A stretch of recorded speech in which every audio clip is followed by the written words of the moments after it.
Hey everyone, in today's episode I'll discuss the best suburbs to invest in Wollongong. It's a beautiful pocket of the world and it's an area that I actually went to uni, funny enough, but in today's episode I'll get into a few things. Firstly, what makes a good suburb? Secondly, where these are predominantly located, the numbers behind good suburbs, and the suburbs themselves. Look, what makes a good suburb really is a couple of things. Like everywhere else, the demographics and low supply are primarily biggest things. If you've got strong demographics in an area or increasing and low supply, prices always go up. Look, like to many other regional areas, jobs hubs, business demand, transport and infrastructure all play a part, particularly in Wollongong because it's not in all areas. Certain parts of Wollongong are a lot better for it, other areas aren't, so definitely consider that as well. School zones are important. There are areas with better schools and areas that don't have very good schools. Tranquility is also another thing. Look, certain pockets of Wollongong are absolutely beautiful.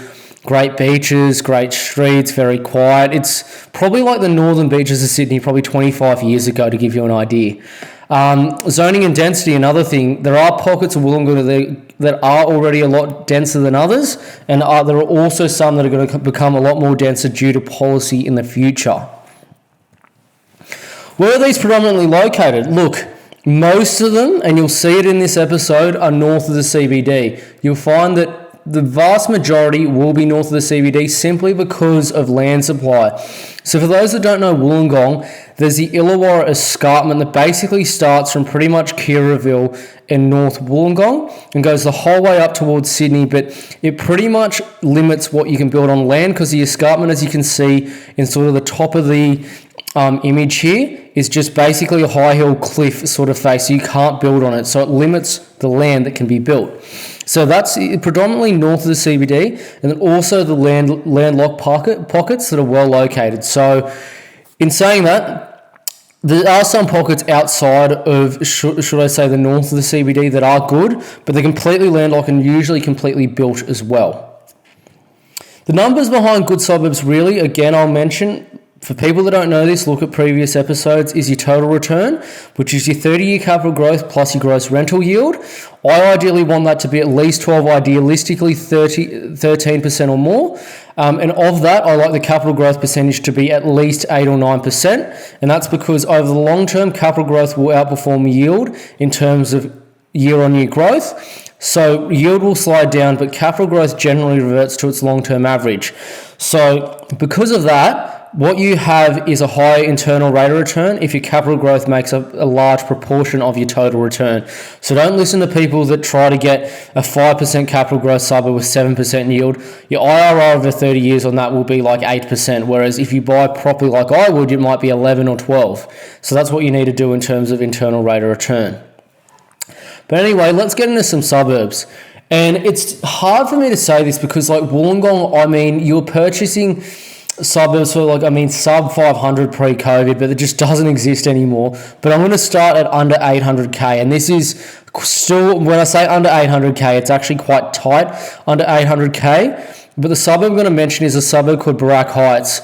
So for those that don't know where Barak Heights is, look, you could argue it's technically Illawarra, but I'm calling it Wollongong because there's not a single suburb in Wollongong that you can purchase for under 800k that will do well. But in saying that, like Barak Heights to the Wollongong CBD is the same distance as pretty much the Rule to the CBD, so it's still basically Wollongong anyway. But look, Barak Heights actually occupies a very, very good pocket. It's right next to Barak Point and right next to Shell Harbour as well, which are both significantly more expensive suburbs. And you can see that here. Shell Harbour and Barak Point, there obviously you don't have the price, but Barak Point's about $1.5 to $2 million. Particularly if you're buying, on the eastern side of Shell Harbour Road, I don't think you'll pick up something, you might under 800k that needs a bit of work, but if you could, it's going to perform exceptionally well. And you'll see just even on the right side here, that's Shell Cove, and that's the whole marina and everything that's been built recently. You get homes in Shell Cove that are selling for like $2.5-3 million now. So look, for under 800k, I can't think of a better suburb than Barak Heights. Don't buy on the northwestern side of it though, near Warilla. That pocket does have a lot of public housing, so try to avoid that if you can. You need to know this suburb well if you're buying here. Don't just buy blindly. Please do not do that. Let's go to under 900k. And look, it does have a stigma about it historically, but really, this is actually performed very well. It's performed at about 8.5 to 9% long term, and that suburb is Port Kembla. And for those that watch the start of this episode or this video, you'll know that I said they're not all north of the CBD, like Barack Heights or Port Kembla, but they're in idealistic pockets. So Port Kembla is pretty much completely locked by the sea. It's locked by the actual harbour and locked by Wollongong and also Primby. So it's completely already built, but it occupies a very beautiful pocket. So you can see here just Hill 60 and some of the 5 islands there, then Port Kembla Beach in the distance here. But for where it is, it's got fairly good demographics that are improving. A lot of the public housing has already been sold off, and they are selling more of it off, funny enough. But that only occupies of Port Kembla a very small pocket. So it's not something that you really have to worry about too much because it's not in much of the suburb. But anyway, look, the suburb itself is really starting to gentrify, and this is just off the Illawarra Mercury from memory, and so that's a local newspaper down there for those that don't know, and this is in 2021, so it's actually a fairly updated article. The property suburb in the spotlight, Port Kembla, and it's just showing you some of the coffee and cafes that are going in town, and you see that a lot more often coming into Port Kembla, and you're still picking this up easily for 900k in, a good pocket. It's got a pretty good walk score, and it's very close to the CBD. It actually has a train station, believe it or not, as well, and plenty of good bus lines as well. So, really good suburb for under 900k in Port Kembla if you're looking in Wollongong. Let's look at under $1 million. And I've never actually mentioned this suburb, but it really surprises me that it's still under $1 million. And not many people know it, but it is a very, very good suburb and very idealistically located, should I say. And that suburb is Mount Ousley. So for those that don't know Mount Ousley, it's basically just at the bottom, literally, of the Mount Ousley, or should I say the actual M1 that goes up towards Sydney, goes straight down to Wollongong Uni. So Mount Ousley is basically surrounded, it's just around all those highways and in between Fairy Meadow and basically North Wollongong. But it's mostly detached homes, pretty much all like this. So you get a lot of older homes, pretty well constructed on original blocks of generally around 500 metres squared. But really, the demographics here are exceptional, especially for Wollongong. So you'll see here, just on the left, you've got $22.93 weekly household income, $24.50 monthly mortgage repayments. So that's easily affordable for the majority of people. And those demographics are comparable to like Sydney's inner west and the upper north shore of Sydney. So really, really good demographics there. And then you look at the density, which is what I previously mentioned, it is practically all houses. So nearly 94% of the suburb is detached houses, but about nearly 98% of the suburb is basically houses or townhouses, right? And then you've got apartments only making up 1.6% of the suburb. So generally speaking, wealthier people like living in houses, and Mount Ousley is quite tightly held as well, so it's quite good for that. So you're going to see that continue to increase in the long term, and to pick something up here under $1 million is just exceptional. It's very, very close to Wollongong, or North Wollongong Station. It's literally straight up the road to get to the Sydney CBD and the Shire, so good for that. Or even if you worked in Campbelltown, you just take Picton Road, so it's not overly far from either of them. So great suburb to consider under $1 million in Wollongong. Let's get in under $1.25 million. And the suburb we're going to mention is a suburb called Taraji. And for those that don't know it, the way you say it is Taraji. It's not Tauraji, Taraji. That's the way you say it. So for those who don't know where Taraji is, it's basically right in between Fairy Meadow and East Corrimal. It occupies a very small kind of beachfront pocket of Wollongong. It's north of the CBD. So this is what it looks like from the overhead. Really, really beautiful beach, really beautiful point breaks here as well. Great family suburb, great parks, really low density as well. Really nice for that. But if for those that don't know Taraji, it's completely gentrified. So in the early 2000s and pre-2000s, a lot of Taraji you'll find had a lot of public housing, particularly even in the really expensive pockets that you'll find now, particularly along Murray Road and those sorts of areas.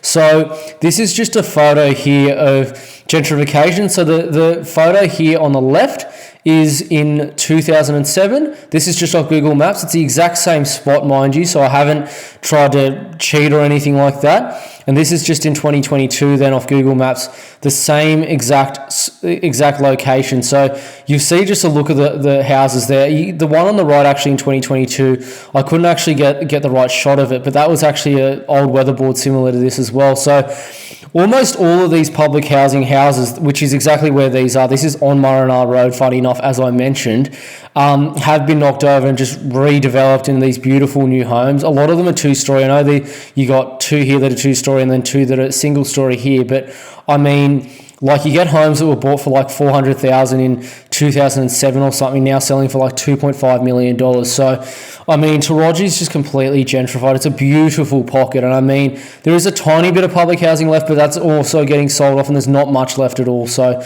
look, really good suburb to consider that in Taraji for under 1.25 million in Wollongong. Let's get it under 1.5 million. And I mean, I don't know of many better suburbs than this really in Wollongong, and that suburb is Bulli. Look, Bulli really is, I'd say, one of the most beautiful suburbs in the whole country. You've got, I mean, Sandon Point, great point break there. You've got parks everywhere. You've got the foreshore walk and run, cafes on the headland, you got the town beach and also with the surf club, and then you've also got a more sort of sheltered beach, which is really good for kids. This is just what it looks like from the overhead. I mean, that's basically a cafe and surf club and your ocean pool there. You can't really go wrong with that. I mean, Bulli is a great suburb to consider, great suburb to buy in, and I mean, like, you can't go wrong. And really, the lifestyle you've got, this is just what I've said about it, is you've got one of the most exceptional lifestyles in all of Wollongong and probably even the country. This is just in front of the main beach there, and just to the left of that little creek is a caravan park. Really good open space, beautiful area, great demographics, great town centre, great coffee. You're close and easy to Thirroul, which is one area where there's a bit of employment, and you're also very close as well to the CBD. It's only about 20 minutes away. Exceptionally tightly held as well, particularly the sort of older estate of Bulli. So you're not going to go wrong here. Look, beautiful suburb. One of my favourite suburbs I used to go to after uni as well. So I'm a little bit biased, but look, good suburb to consider that in Bulli.